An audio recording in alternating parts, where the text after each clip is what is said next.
Salutare tuturor! În videoul de astăzi ne vom uita la o machetă produsă de către Norep la scara 1/18 și anume acest Porsche 911 GT3 Touring 992. Macheta este metalică și ca și funcționalități are deschiderea capotei, ușilor, roțile virează și suspensie. Haideți să ne uităm în detaliu la ea. Avem această culoare albastră foarte, foarte frumoasă. Avem farurile cu LED de la Porsche. Avem grila față care nu este perforată. De asemenea avem și stema care arată foarte bine.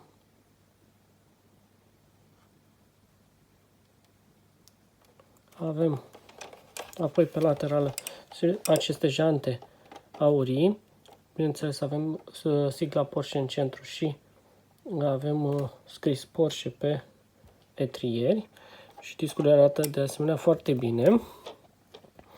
În spate avem aceste stopuri clare și avem scris aici Porsche.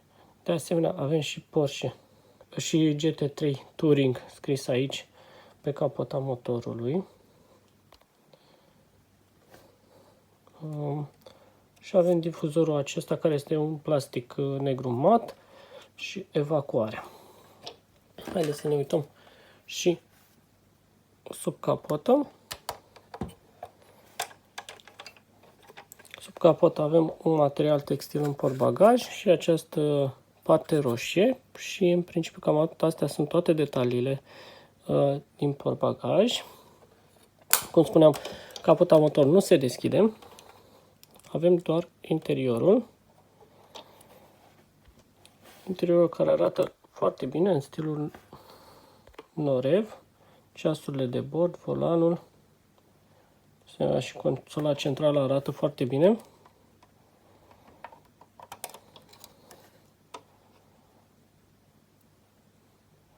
Un model foarte drăguț.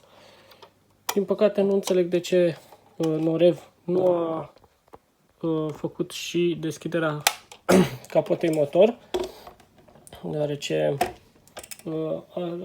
ar fi fost mult mai drăguț din partea lor. Aștept în comentarii să-mi spuneți ce părere aveți despre această machetă și dacă ați cumpăra-o. Și nu uitați, aveți un cod de discount în descriere.